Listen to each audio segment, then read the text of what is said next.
Hi, I'm Ellie Wilshaw, and I'm launching a podcast with a difference. Racing Beyond Barriers represents racing fans and motorsport personnel who have disabilities, impairments, and chronic conditions.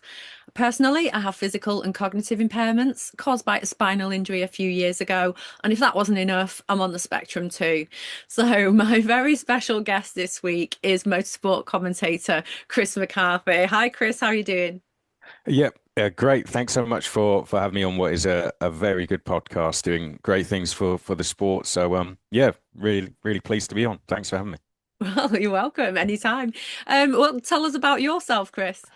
Yeah, so I'm the lead commentator for F2 and F3. Also do the FRECA Championship as well, and the British commentator for the 24-hour Le Mans. I have epilepsy, which is sort of what led me into commentating in the first place. I was first had my experience of it, my first seizure when I was 17 years old in what was my fifth season racing, and that led to me losing my kart license for a minimum of 5 years. I lost my driving license as well, and I haven't really been back since in terms of the driving or the racing due to the fact I still have seizures, two, three times a year. But it inspired me to go a different way in the sport, and that was commentary, and it was a blessing in disguise actually. So I'm kind of glad it happened, which is a weird thing to say, but yeah, I'm actually glad it happened. Yeah, I'm not sure about glad, but I'm really happy that you made your way into commentating because Yeah, you are absolutely outstanding, and thank you, I absolutely love listening to your F3 and F2 commentary. And thank you. you did something else a bit re did you do something to do with the F1 kids as well? Yes, so I was the host of F1 Kids.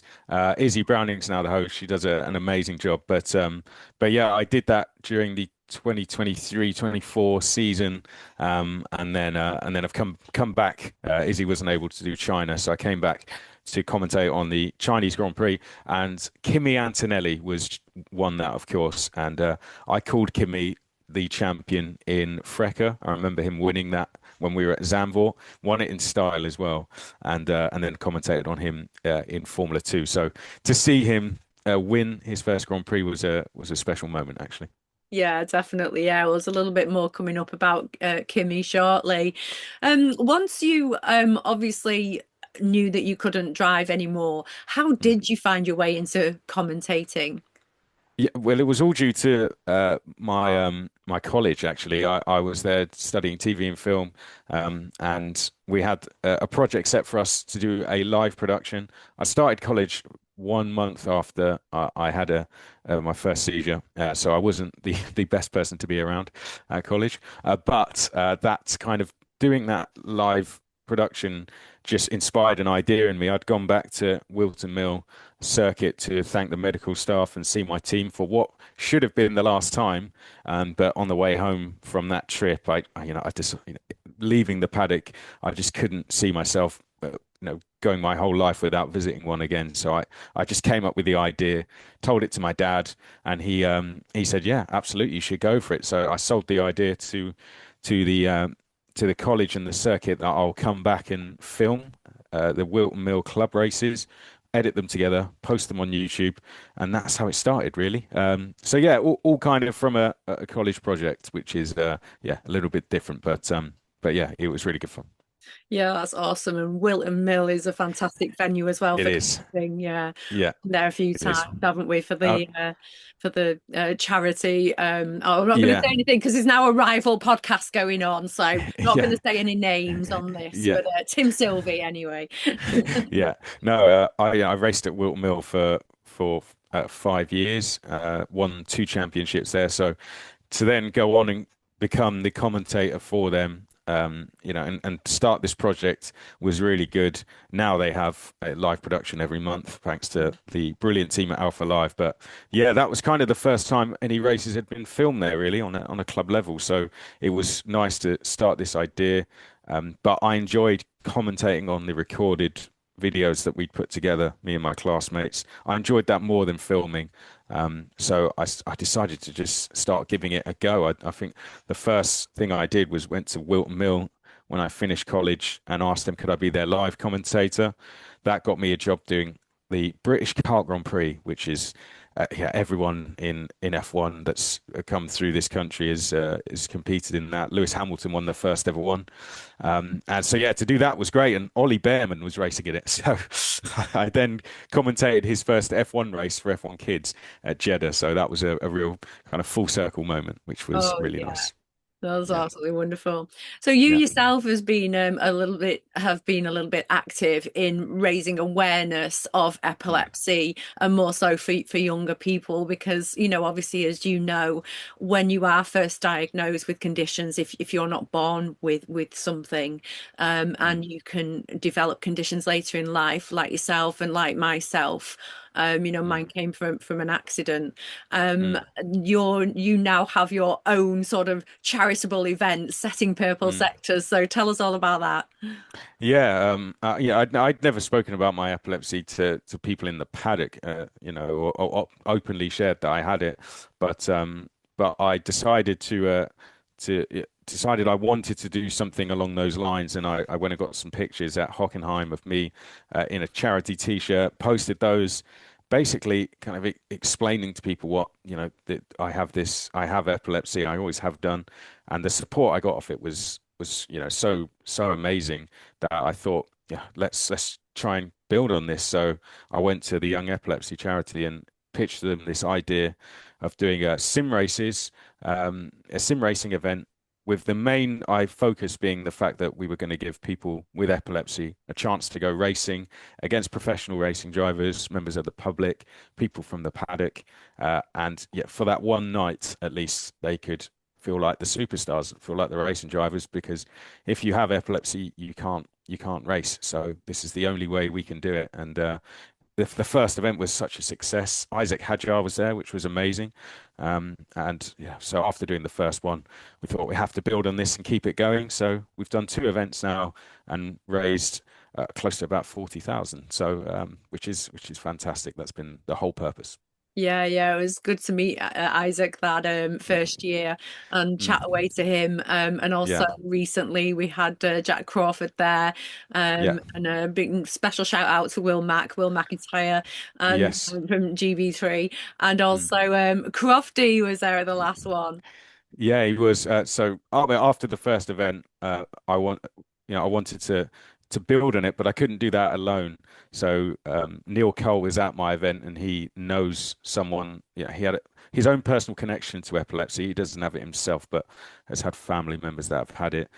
Neil hosts the FIA Awards, and Jenny Gow. It wasn't long before our event that her daughter was diagnosed with epilepsy. So between the three of us, I thought we can really build on this, get more guests, yeah, more people, and that's what we did. Jenny got us Crofty, which was absolutely amazing.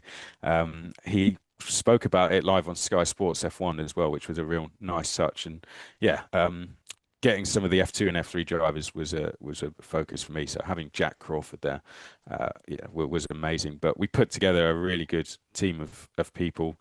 We had 14 special guest drivers and a room full of people. We did a before the our main event. We actually did a networking event for businesses to make them a bit more aware of epilepsy and how it is, and then we did a content creators race, which was absolute chaos. But yeah, having the content creators down to meet the drivers and everyone, I'm pretty sure everyone we spoke to that evening didn't know about epilepsy, so we were educating the paddock really about this condition. Yeah, it was quite good. I was involved in that content creators. It wasn't just content creators though, because it was a bit of an unfair advantage that some of those support series lads Yeah, also joined in, and I got binted off the track. I can't remember which one now. Hugo Schwartz, I think, did it. Somebody yeah. binted me off the track, and I was in fourth as well, so gutted. Yeah, I mean, we had some drivers that really wanted to come, and we just didn't have the space for them. So we thought let's throw them in this content creators race, and they were all great. We had Max Dodds who races Road to Le Mans. Theo Mercouris did it as well. So yeah, Jordan Albert was another one. He's a really good racing driver. Has his own podcast with Gus Burton. But yeah, it was great fun, and a lot of the content creators couldn't stay with us for the evening due to space, but they all left knowing a bit more about epilepsy, which was a good thing because most of them weren't educated on it. which is completely normal. But yeah, they all left knowing a lot more, and yeah, there's people in the paddock who have it. So to teach people about this, in case anything bad is to happen, is a good thing, I think. Yeah, definitely. Yeah, because there's a right and wrong things to do really with people that, Yeah, maybe may have an episode or a yeah. seizure. So yeah, it'd be good to educate yourself as well if knowing that. So I'm not sure you picked a date. We know they've both been at the end of the year. So, but when around is the next one expected? Yeah, so we will do Purple Sector Street in 2026. We're currently in talks with some venues, and we are going to go for a slightly earlier date. So it's going to be in September. And yeah, there'll be the venue we're currently in talks with is a bit of a bigger venue to Simply Race. So hopefully we can get even more people in on the day. And we've already had some special guest drivers been in touch wanting to confirm their places. So yeah, it's really exciting. But we're on Instagram at Setting Purple Sectors, and I'd say by the end of March, start of April, we should be releasing a date and a location. So yeah, keep posted. It's going to be really good. Absolutely awesome. It's good to chat about that. Right, well, Mm. moving on now to the racing. We Yeah. did already talk about you covering that well, the F1 Academy. Mm. And I want to know before we do move on to the big F1 race in China, because you are the support series expert. So, Yeah. do you know, are there any standout contenders for the first female Formula One driver since forever? Oh, good question. I think one that you know I'm very excited about is Alicia Palmowski. I think I met her, as I'm sure you did, in the when she was a GB4 driver, and she was just so professional in terms of her interviews and how she came across. You could tell you were speaking to a future professional racing driver. When you speak to people at that level, sometimes you don't get much out of them in an interview, and which is completely natural because of how young they are. But she was the complete opposite, and you could tell that she was really switched on as to what she wanted to do. So now she's backed by Red Bull Racing in F1 Academy, and I think that she could easily get continuation of that support when she leaves F1 Academy at the end of this year, possibly as a champion. I think she's down as arguably the favourite. And I think seeing her go to F3 would be absolutely no surprise next season. Other drivers, I'd say Luna Flusha is one that people probably don't know about yet, but she is a standout driver in karting. She's already backed by Mercedes. You'll probably recognize the surname because her two brothers both race. But yeah, she's won titles in karting of a very high level, and seeing her race in karting, which FIA karting, you get up to 100 people on the grid, and she is super competitive in that, getting top 10 finishes. So I think she's definitely one for the future. And then if I could do a third, I'd say Sukmani Kira is very, very exciting as well. She was on channel in the UK, ITV, being interviewed on this morning. And she's backed by Alpine, and speaking to Alice Powell, who helps coach her. Yeah, she's I think one that could go a long way, definitely. Awesome, fantastic. Well, let's move on up to the sort of F2 area of things, Mm, which is, more your lane. And you just then mentioned about family members also racing. So let's mm. talk about the Fittipaldis. And we've already seen Enzo in Formula Yeah, 2, Pietro, his brother has the reserve driver. Now we've got Emerson Jr., yeah, their younger uncle. yes, And he's absolutely. just burst onto the scene. And how do you think he'll do? Yeah, I knew Emerson from I first met him in 2015 actually when he was doing his first season in karting. He was tiny, and his dad was his mechanic, which I thought was absolutely fantastic. He wanted to get his hands dirty. But yeah, he's seeing him go straight into F2. I just worry about the fact that he hasn't had any experience in Formula 3. It's a big jump to make to go from Euro Cup to F2. I think he could and should have really done a season in Formula 3 just to help get up to speed a little bit. But he's going into F2. I imagine it's a long-term project. He's one of the youngest on the grid, if not the youngest on the grid. So I imagine he's looking at 2 years, the first year just to develop himself, and then the second year to try and move forward. But it's great to have, another Fittipaldi on the grid. And yeah, I think it's exciting. In what is the most exciting F2 grid I think we've ever had, to see him involved is really cool. Yeah, it's quite funny to see Emerson Senior from old videos when he was karting, running up and down, Yeah. shouting at it's like soccer mum time. It's like shouting at Yeah. other dads and arguing Yeah. arguing the Yeah. odds over what's going on. So that's Yeah. quite funny. Well, talking about another driver that skipped Formula Three, a lad that we both knew and loved from British Formula Four and GB3, and that's John Bennett. So Mm. he skipped that year and had a bit of a not awesome year last year, but now he's doing his second year in Formula Two. And how do you think Mm. he might do? Do you think he's got potential again for it to be a long-term plan, and he could potentially move up to F1 or one of the ones that ends up over at Indy? Yeah, well, he switched over to the Trident team, who have really struggled in recent years. But Lawrence Van Hoopen got their first podium in almost 2 years at Australia, which, given it's his first full season, was a brilliant achievement, managed by Nick De Vries as well. But as for John, he had a really difficult time last year because he'd only visited about two or three of the circuits out of 14. So he was playing catch up every time we went racing. 45-minute practice session, that's it. Sometimes they only do four flying laps in that 45 minutes. So yeah, he was constantly playing catch up. Let's see how he does this year. Trident only scored 2 points, I think it was last year, and now they've already scored quite a few, given Lawrence is on the podium. So the pace is clearly in the team, in the car. So let's see how he does. He was great in GB3, and I'm glad for him that the team look like they've made a step forward over the winter. Yeah, yeah. And one more driver, Colton Herta. Are we to believe the hype? How's he getting on? Yeah, well, unfortunately, when he came out of the pits in practice, one of the first things he did was stick it into the barriers quite spectacularly. So yeah, that was all the talk on practice day. But Colton, it did show he was not scared to go pushing straight away. He was in the points in the feature race at Australia, which was I think a solid result. When he's spoken about his season, he's said that for the first half he wants to just get up to speed, and then the second half he can go for it.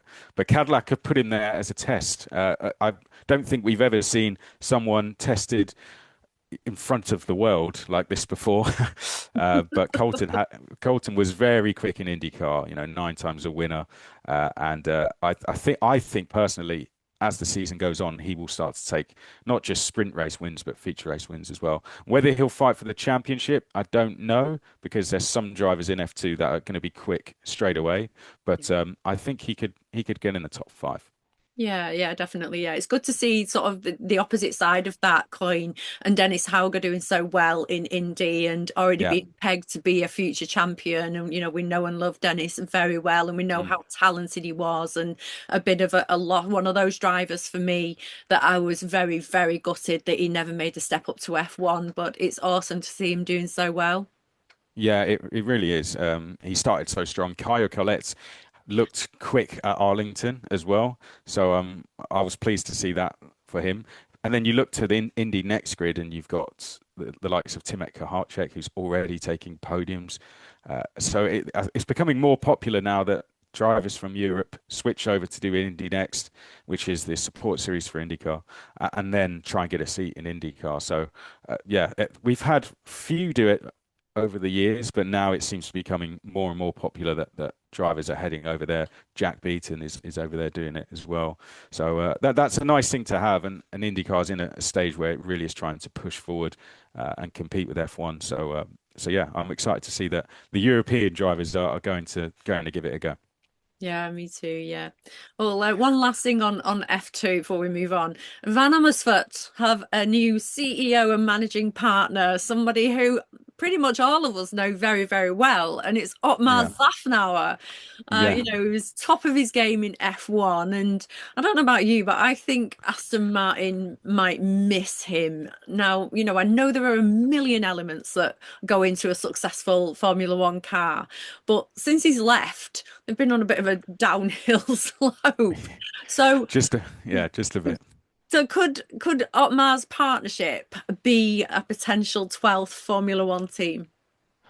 Yeah, yeah. Let me. Van Amersfoort is the oldest team on the grid, but then they are the youngest. Well, one of the youngest when it comes to racing in F2 and F3. They've only been doing it since 2022, I believe. So they're still almost catching up to the rest of the field in terms of experience because some of those teams have been doing it since GP2 started and GP3 started. But last year they had a very strong season across both categories. They looked really competitive. So I think Otmar's addition can help them really move forward and compete for championship titles. There's no reason why that team can't do it. Not just that, but they have drivers in literally every support series category you can name. So having him there to help those drivers come through, push to F1 is a huge addition for them, and I'm really excited to see how that happens. I don't think this year we'll see the real step forward, but next year, year after, I think we'll really start to see that.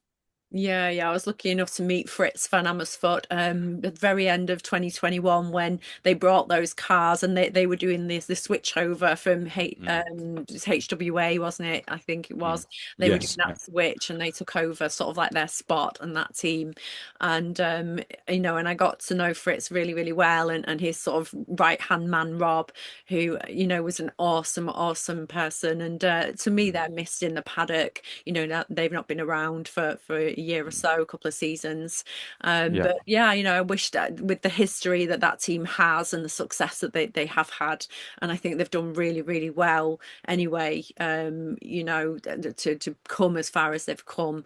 But yeah, I think it'd absolutely. be really great, to see Otmar and to see, Otmar talked about an 11th F1 team, you see, a couple, well, not that long ago. So now we have the 11th F1 team, then I'm wondering if he's thinking, oh no, we've got the 12th one now. Because I don't Yeah. know about you, but the more F1 cars, the better for me.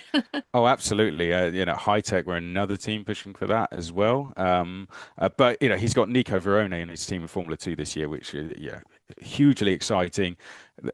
Yeah, all of Argentina are supporting him, and he's come over from racing road endurance. So to have Otmar there, Nico Verone's in very good hands, and then they've got some nice additions in F3. Enzo Deligny looks really fast as well.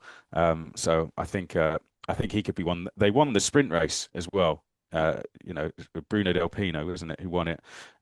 Who is related to Pedro de la Rosa. So yeah, clearly there was an immediate impact they made because both teams are looking good. Yeah, absolutely. Yeah. Well, already the F1 Academy's lost Jeddah and they're down to 6 race weekends now, and Formula Two have lost Sakia and Jeddah. Mm, And it is a minute possibility at the moment that F2 could lose another 3 races. And they are a bit later on in the season, towards the end of the mm, season, but it's Baku, and Baku was moved anyway on the calendar, so that's a little bit later on. But Baku, Losail, and Yas Island, if that does happen, and they're going to be down to 9 race weekends instead of 14. And I don't know about you, but I know it happened during the pandemic year, but I still think 10 races is a huge amount of races to lose, over those few weekends. What do you think? Yeah, absolutely. I mean, what's happening is a real shame, but there's ultimately a bigger picture away from racing, which I think everyone understands. But yeah, it's a real shame. F2 and F3 haven't made an official calendar announcement yet, so we'll wait to see when that happens. But they have lost, as you said, 2 rounds in F2, one in F3, and pre-season test, which was due to go ahead in Bahrain as well. So we'll see if any of that gets rescheduled. But if it is just the 2 rounds, then yeah, it's 12 rounds is still plenty of time. It's just the gap for the drivers is going to be pretty significant because Monaco then will be the next race in June. So, and then they come thick and fast after that. So I'm sure something yeah, let's see. Fingers crossed, the championship can do something to give the drivers a bit more track time in between, if there is to be no other races. And I'm sure that's one of the things they're working very hard on at the moment. But yeah, it's still 12 rounds in F2, 9 rounds in F3. Still plenty of time to go and fight. Right, well, let's move on to the big event, the Chinese Grand Prix. Do you have any highlights from that race? Oh, I mean, for me, it was seeing Kimi win, but also the battles we had. Mercedes versus Ferrari once again was absolutely superb, and I was a massive Lewis Hamilton fan growing up. So to see him in a position to be fighting for the win, getting on the podium was great. I think one of the highlights was probably how Lewis was so kind to Kimi in his celebrations after in the cool down room. It was like he'd seen his son win his first race, and yeah, I think we all know Kimi Antonelli is a generational talent, and yeah, so to see Lewis congratulating him like he did and have that moment on the podium where it was just those two and Toto Wolff, which George Russell was very kind to do that. I think that was the best, and I did like the radio message Toto Wolff gave at the end there because there has been a lot of criticism on his arrival to the team, but he went and silenced anyone with that performance. Yeah, it was a great message. I heard it as well, and Yeah, absolutely it was. Yeah, yeah. And it's like in everybody's face because Toto was right and Kimi is yeah, great, yeah, definitely. yeah, It's just 12 months into his F1 career. And also Ollie Behrman's, who you mm, mentioned just previously, and Ollie coming up and finishing in fifth. And pulling Haas up to P4 in the constructors yeah, championship. Can you see these two racers as, and now we know they're former teammates as well at Prema, and yeah. they met They quite are. a number of years ago in race series way back when. Can you see them potentially taking over those championship wins and drivers, taking over from Lewis and Max? 100%. Yeah, I think Ollie is giving himself the best job interview right now for taking over from Lewis Hamilton because that seat is going to become available, if not, this year, next year, whenever it is. And Ollie right now is he's the person you'd have to put in his place. So I think he's doing a superb job and showing why he was so successful in Formula 4 and why he did well in Formula 3 as well. But yeah, to see that, I can see that going forward, we will see Kimi, George, and then we'll have Ollie Behrman with Charles Leclerc. That could easily be the four drivers we have fighting for the championship. We haven't even mentioned McLaren and Red Bull, so that's the exciting thing. But there are some exciting drivers coming through for Ferrari as well. They've got Rafa Kamara in F2 at the moment and Dino Beganovic, so they're looking very strong in terms of the driver lineups they can have. I think they'll almost have too many to choose from, which is a good position to be in. So it works well for both Haas and Ferrari. They're, I think, pretty sorted for the next few years. Yeah, definitely. I mean, we saw Colapinto have the instincts of a cat in Australia, but Ollie had the exact same almost moment, not the exact same part Mm, of the racetrack, but the moment with Hadjar, spinning in yeah, front of him, and he again that those instincts is probably just youth on their side, yeah. right? Yeah, I think so. And Hadjar's another one, isn't he? To be in Red Bull, he's proving that he's can compete with Max Verstappen. I wouldn't say he's going to beat him, so to speak, but he's not far behind him, which is hugely impressive for a driver who's just come into F1 in recent years. So, but yeah, I don't really know how Ollie avoided that, to be honest. In his interview, he was very honest, a bit too honest, and some things had to be bleeped out. But but yeah, I think that was just shows how how what he probably said in his helmet at the time. Yeah, probably, yeah. So yeah, Um, I was talking about Hadjar actually. I was going to talk about him a little bit later, but I might as well say it now. yeah, Um, we obviously it's not perfect yet because the car isn't working as such, mm, and it has been, we've started to see that Isaac Hadjar that we knew in Formula mm, Two that's Yeah. very fiery, that's got quite a you talk about things being bleeped out, sort of his temperament, and we're seeing that creeping in. And Jacques Villeneuve mentioned at the weekend, because he was presenting on Sky Mm. Sports, about how it's road rage, and road rage won't help him. Um, do you believe that, or do you feel that that kind of passion helps Isaac? I think it's what got him the Red Bull backing when he was in Freca, because he was willing to get his elbows out and fight with anyone. And he was in that season, he was kind of put on a bit of a temporary backing from Red Bull and had to go and prove himself, and did so, won the last race of the season. So, which was superb. And then they've not looked back since. But yeah, I don't really think that's going to hold him back. Really, I think he's actually calmed down since he's gone into F1. In F2 and F3, he really showed the passion. But when you meet Isaac and see him at the track, he doesn't. Finishing second is a huge disappointment for him. He only wants to finish in first place, and he only wants to compete for championships. So, yeah, I think that level of passion will take him a long way, and I'm excited to see what he can do when Red Bull have a car that compete for wins. I think he's going to go for it. He's the type of driver last lap who will send it, and go for the win. So yeah, I'm excited for him. Yeah, me too. Can't wait to see that. Let's move over to Ferrari, and we talked about Lewis obviously finishing on the Mm, podium in third, and he was really on form this weekend. And Jacques Villeneuve said it was good to see a positive Lewis, and the fact that mm, positivity does, help you during a race. mm, Russell said that the Ferraris are fast in all the right places, and this kind of showed on that restart of the safety car when Lewis overtook Russell. He came steaming through, and he mm, overtook George, Ocon, Colapinto, and he did that in 2 laps for P2. mm, mm. So how exciting or nail biting were his battles with his teammate Charles Leclerc over the weekend? Oh, so good. I'm surprised they allowed them to fight like that, in all honesty, because it dropped them way back from the Mercedes, and you just kind of watching it and think this is going to end in tears. We're not going to have any Ferraris winning. So I'm surprised that they were happy for them to do that. But there you go. But it is just good to see Lewis Hamilton happy. It's so different to what he's been like in recent years. This is the happiest he's probably been since 2021. So yeah, I think that's dangerous for the whole of the grid. And their launch they have off the line is amazing. When that got talked about in testing, I thought, it's pre-season testing. You hear stuff and then it never really comes off. But it's so quick off the line. So they're all right qualifying third and fourth. They'll be leading into turn one anyway. So yeah, it's a huge advantage, and I'm sure that's got the rest of the teams fighting to catch up.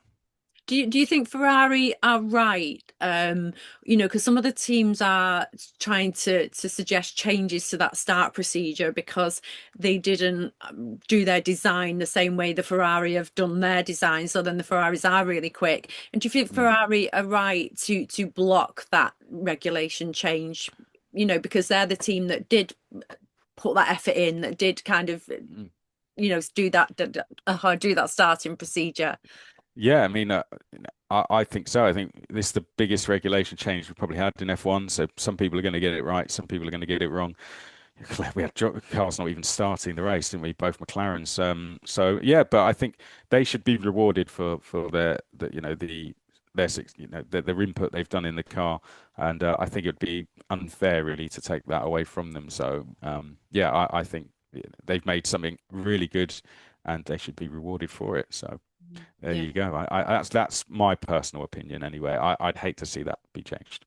Yeah, well, Charles sort of did complained over the radio during the sprint, about the battle that they were having, and about Mm, the space. And then the next day during the Grand Prix, when they were battling in that, and at the end of it, Lewis sort of laughed and played it down and said in the mm, Grand Prix that because they touched, and he says, "Oh yeah, we kissed."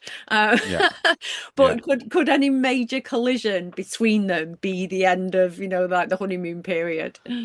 Yeah, I mean, if they keep battling as they are, only a matter of time. But yeah, Ferrari just haven't really made the right decisions. You know, they made the wrong decision at the first race, and then again they made the wrong decision. I think at that race to let them battle as they were, but just wait for an incident to happen, like you said, and when that happens, I'm sure things will change slightly. And once we get down the season as well, they may start to allow drivers to yeah, Lewis or Charles to stay ahead.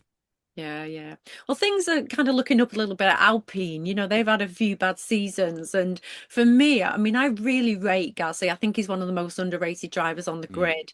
And he's really sort of coming into his own at the moment and showing what a good driver that he genuinely is. And Franco got his first point in Formula One. He didn't get a single point last year. So Mm. what are your thoughts on Alpine and even Steve Nielsen's reappearance?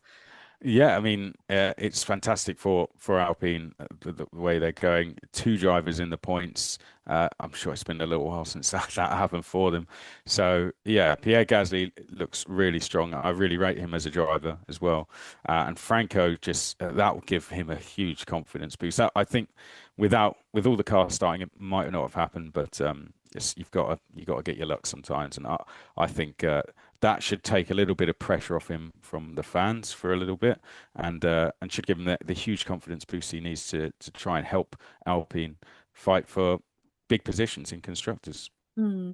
Well, for those watching that don't aren't aware of Steve Nielsen and who he was sporting director during the 2005-2006 season when Miles 7 Renault won the back-to-back championships with Alonso. And during his time away from a team, he was a key member of the Formula One organization that helped to organize that 2020 season during the Mm, pandemic. And, mm, and he was primarily responsible for F1 being the first international sport to return to mm, competition. mm. And at the moment, it's actually probably the right time for him to make a full return, with the disruptions this season. But what difference do you think that he can make in his new role as managing director now, Chris? Yeah, I mean, as you said, I think the achievements, the experience really speaks for itself, doesn't it? And that I think in a time like this where there are huge regulation changes, you really need all the experience you can get, not just from drivers, but from personnel as well. So I think absolutely that would be a good thing. And on that subject, it's kind of surprised me how good Arvid Lindblad has been doing because he's the least experienced, but it doesn't look like it when he's out there. He looks very comfortable already, which has actually been really good to see.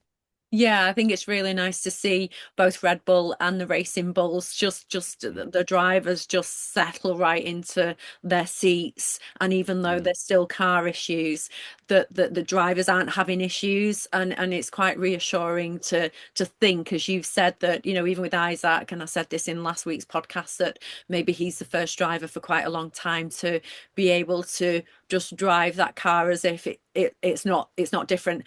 But I mm, think that Isaac's style is very much like Max's style, and he's arguably the first driver that likes to drive that car that way. Even though we're on a mm. different car this year, it's still set up for Max's style. So I think Oh. if anybody, it's set up for Isaac, and that's why he's going to do well. Yeah, I completely agree. I mean, we've had some really good drivers in that car, so there's no reason why they shouldn't have done well. They should have done well. I think that has to be a case of Isaac, as you said, just likes driving it the way it is. I think he was quite good timing that he joined the team when this regulation change happened as well. Takes the pressure off a little bit in terms of results. Not like he needs it, but I think he can drive with a bit more freedom out there. And yeah, and as you mentioned, the Racing Bulls, yeah, Arvid giving Liam Lawson a bit of a competition there as well. So that's really exciting. I mean, I didn't expect to see him up in third first lap of the Grand Prix, but he's always had that aggressive style to him, and he's not afraid. He told Lando he'd be racing against him, so that tells you what he's like off the track. On the track, he's pretty much the same. He can already see himself as the world champion, I'm sure, in years to come, which is I really like about him. And he's mentored by Ollie Rowland, Formula E world champion. ever since he was 7. So, so yeah, I'm sure there's a bit of inspiration from him as well. So Max, we've mentioned him a few times now. In the sprint, Mm, qualified in P8, finished in ninth, actually dropped a place, 11 seconds down. And in the mm, Grand Prix, qualified in eighth, DNF'd on lap mm, 45. And he's said since then, every lap is a fight. He's not enjoying it at all. Is mm, this a lull? Is this a break in RB's Red Bull's dominance? Like, we've seen McLaren over a few years, and not in recent times, but mm, completely disappear, and Williams, sort of lost their mojo for quite a number of years. Do you think this is mm. Red Bull's loss of mojo for a number of years, or do you feel Uh, that as soon as they get on top of those issues that iron out the creases, they're just going to be back? I think we'll see him back. I think they're essentially giving a head start to Ferrari and Mercedes, but look, this gap, two cancelled races, it comes as an advantage to them, really. I think everyone will have time to work on the car, but particularly for them, I think they'll welcome a bit of a break in the calendar so they can get back to the factory and analyze where they're losing out and iron out some of those issues. So I wouldn't be surprised to see them come back when we come back from that break and be on top of things a little more, especially when we get to the European races. Um, but yeah, you know, ultimately Max he's very honest about the car. He's never afraid to give his opinion, and he just doesn't look comfortable. And if racing drivers are not comfortable with a car underneath them, you can you can visually see that when they're out the car and in the car. And he doesn't look happy, he doesn't look comfortable, and that damages a driver's confidence quite a lot. And you might say confidence. He's a four-time world champion. Well, look what happened to Lewis when he wasn't happy with the car. So I think Max is kind of going through the same thing, but they'll have a bit of a break after Japan to try and sort that one out. And yeah, Red Bull, they've got all the personnel to get on top of this. So yeah, when he was winning, he was pulling pole positions out last season and saying he didn't like the car, so which was insulting to everyone else, I think. So if anyone can do it, then it's him. He's arguably the best driver on the grid right now, and in recent years, if not ever. So yeah, if anyone can sort it out, then he can, and he's got a fast young teammate to help him out as well. Yeah, well, talking about needing more time back at the factory, Adrian wasn't in China. Adrian knew he'd headed back to the UK apparently to go back to his drawing board, probably quite literally. Yeah. Another sort of woeful weekend for the Astons. Mm. Stroll 9 laps into the GP, into the Grand Prix, retired, and Alonso had to retire with numb hands, Yeah. which isn't Yeah. obviously the best at all. Physically, it's not the best. What's going on at Aston Martin? Yeah, it's that they're struggling with the car, the axle of the car shaking around, and it's feeding into the steering column, which is it's just that kind of feeling. If kart drivers will know, if you break an axle, then you can't you can't drive it because it literally is shaking, and that's the kind of feeling that they're going through. It's for them, it's impossible to drive and it's unsafe as well. So yeah, they have got big changes to make. I think it's going to be a tough season for them personally, even with a bit of a break, with two races cancelled. I just think they're almost too far behind now to catch up, and I think it will just be a case of getting through to the end, getting some finishes, and trying to push up, and maybe focus to next year will start to come in sooner than what it usually does. So yeah, so it's a real shame because everyone was excited to see Adrian Newey, what he could develop with this new regulation. I'm sure he was very excited about it, and but that he needs to go back and sort it out, doesn't he? But he's developed some of the best F1 cars in history, so yeah, let's see what he can do. But I think they're too far behind right now to be playing any part of this season, and it will just be a case of catching up and then pushing for next season. Yeah, well, if anybody can, Adrian can. So let's hope that Yeah. he'll do well. But McLaren, as you mentioned just before, are the same. I mean, Mm, Piastri. I mean, I know Piastri was his fault in the Australian Grand Prix, but mm. just did not look good as everybody's on their way round to the grid. When Norris is out of the car and he stood in the garage, and Oscar made it to the grid this time, but then he was being pushed back into the garage. I mean, how sort of surprising is this from McLaren?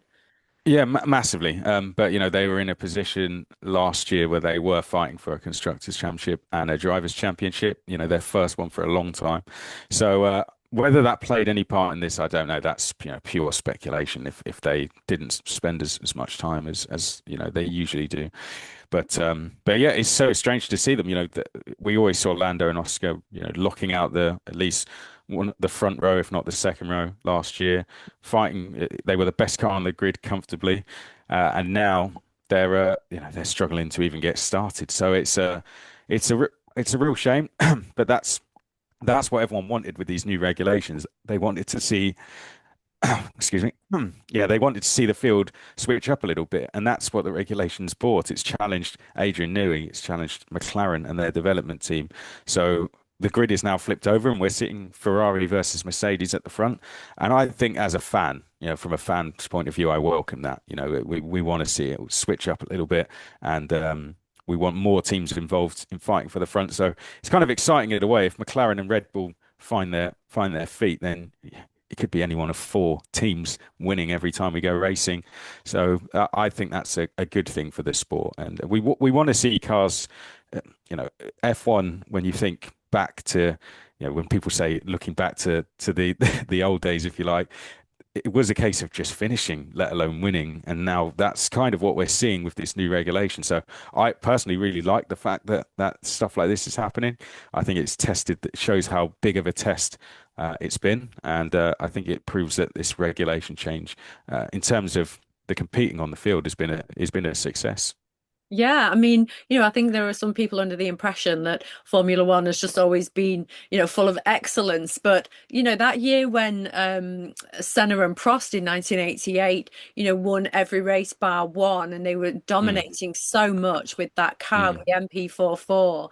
And there were teams with, V8 engines or V6s or whatever was on. mm, There were teams with different engines, and there was so much unreliability that this is mm. sort of reminding me a little bit of Yeah. that season in a way. And the Yeah. Mercedes at the moment are like the McLarens, they're Mm. running away with this. Yeah, yeah, absolutely. And that's what the sport is about. It's not just about the drivers, it's about the factories going head to head. And so I'm sure the teams, engineers, particularly Ferrari, Mercedes, must be loving this. They've done such a good job with developing those cars.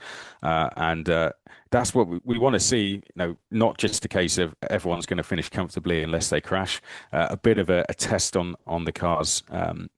Performance wise, and then going into the unknown, if like I said, if they get up to speed, we will not know who's going to get on pole. We will not know who's going to win. That's not been the case in the last few years, but now it's switched it up a bit. So yeah, it's really good. And there's been people criticizing these regulation changes, but personally, I think it's a good thing. I'm really enjoying it. So yeah, and seeing overtaking done you know the drivers are being tested in ways that they haven't been before. So yeah, and clearly some are getting on top of it more than others. So that's what we want to see. It's the top of motorsport, and it should be really challenging, on the track and off the track as well.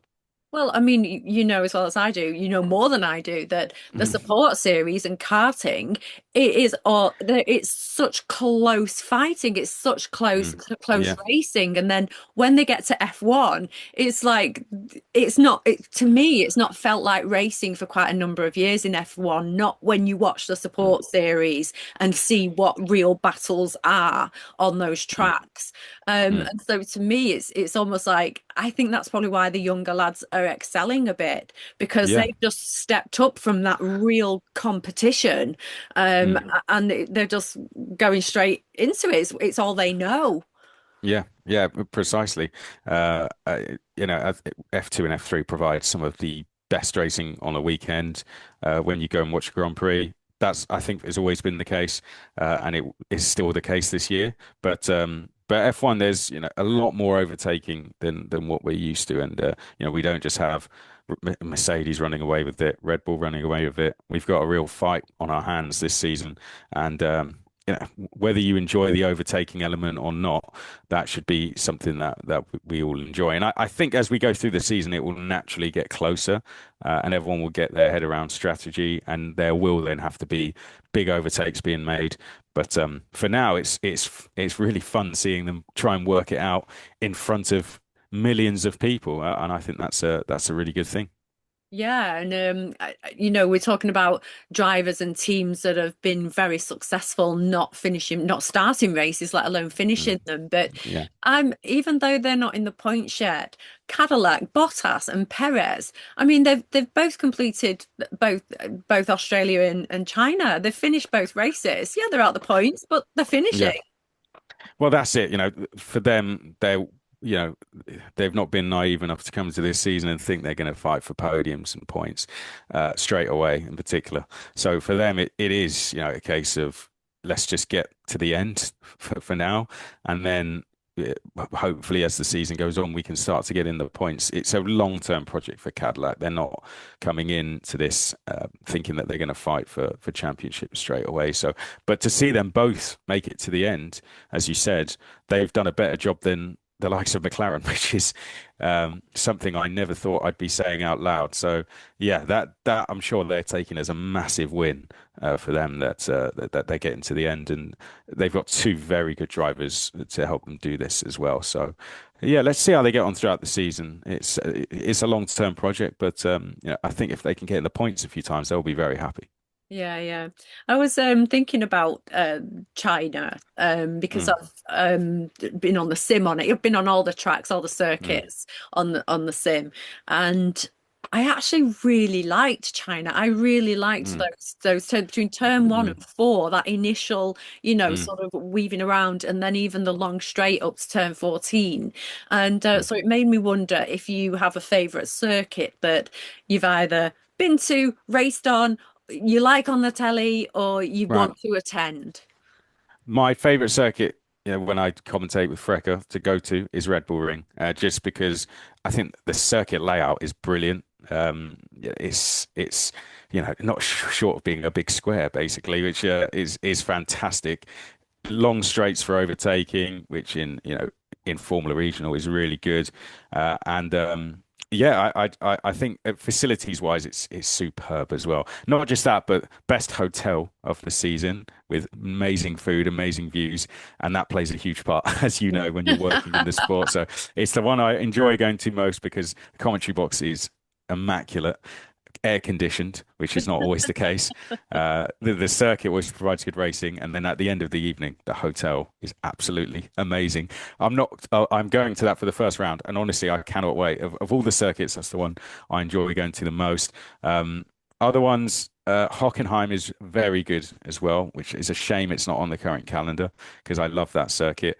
And Monza's also a really fun visit as well. So that's definitely some of the favorites for me. Just thought of one question I didn't note down, and you know how I love Monaco, by the way, and I love Mm, watching it on the telly because that's what got me gripped to Formula One back in mm, '88. So it's got such a place in my heart, and Ayrton Senna does as well. But a lot of people argue, about Monaco, and I right. understand. And that year, was it 2018? Dan Rick, I can't quite remember the year it was when he was leading. Fair enough, we've had some real bum races there. Yeah. But do you think this new format, the new cars, do you think we're actually going to see something different? Possibly. I think people don't like Monaco, but if you've been lucky enough to go there, and I did the historic Grand Prix there, seeing the cars go through the corners, it would change your mind completely if you had the experience of being there, because these drivers every lap are, an inch from the wall and pushing so hard in it. It almost looks unbelievable. It's like there's no way drivers, should have the ability to be doing that or the courage to do that. So to see drivers F3, F2, F1 pushing the absolute limit is amazing, and it really comes down to it's the best qualifying session of the season, in my opinion, because drivers have got to push so hard. The races might not not be full of overtakes, but we can't have 24 races full of overtakes. We'd almost get too used to it in a way. We need to have a mixture of challenges for drivers, and I think that one is a really good one. I know there has been some disappointing races, but look, it's the qualifying session, I think, which is fantastic, and you can easily clip a wall there, race over. So yeah, I saw Charles Leclerc do that in an old Ferrari, the Monaco historic, which went viral. But yeah, it's very easy to make a mistake. So yeah, I think there has to be that challenge along the way for the drivers. If there wasn't, it'd be a huge shame. So that Jeddah, Baku, absolutely superb to have those street races. Yeah, let's hope that we get to see Baku because that's one of my favorite Mm, races. So, a final thought absolutely. before we go. Japan is next up, and how do you think the new cars are going to go on the circuit? And have you got any predictions? Oh, yeah, tough question. I think the cars are going to be great around there as well. And I think there will be a lot of overtaking. You've got the run to 130R, and then the run down the start finish straight. So that gives a lot of opportunity for, overtake mode to be used. The only thing about Japan is it's quite narrow, down to the likes of 130R. So people are going to have to brave it round the outside quite a few times, I think. But we've never had this situation at Japan, so we might see Suzuka in a bit of a different way. And I think it's great for the new drivers there as well, being tested, Arvid, and then the sort of the newer drivers to be tested around there. Because for anyone that's been there, they say that's their favorite race. So yeah, I always look forward to it. It's one that provides a lot of overtaking. But any And predictions? Top three. any Top predictions? three. Yeah, I'm not trying to dodge that question. Sorry, I just completely forgot. My memory is terrible. Right, predictions. I'm gonna go for. I think. I'm gonna go for. I think. Will it be a Mercedes again? This is quite hard, actually. Let's go for Charles Leclerc to win, and then I will do George Russell and Lewis Hamilton as the top three. I think that will happen. But one thing I think will happen is Kimi Antonelli is going to fight for the world championship this year and could even win it. So if I'm throwing a big Imagine. prediction out there, I think Kimi Antonelli can be the 2026 World Drivers Champion.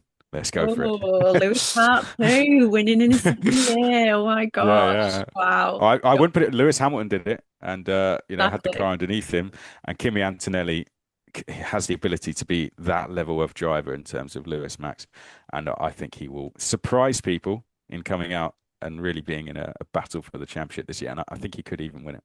Yeah, I think I really liked. I know you said you liked it with Lewis in the cool down room, but what I really liked was we already know now that the podium announcer announced Kimi Oh, incorrectly, right, saying Kimi yeah, Raikkonen, but Kimi Antono's reaction was, and Lewis Hamilton's reaction was even funnier. It was very, yeah. very funny moment, and hopefully they can all take it in good humor.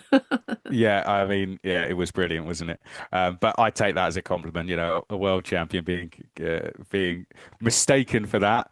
I think he'll take that one, and he's going to have loads more podiums. So his name will be announced plenty of times. And for Italy as well, to have the national anthem for the first time in 20 years. I mean, he's got the whole country behind him, and has done really for a long time. Frecker races, there was always a queue to get his autograph. Wow. And yeah, and it was great actually seeing his kart team as well, his dad's kart team, celebrating from their track. They had their own race going on, so Kimi's already supporting the younger drivers with that kart team, which is really good.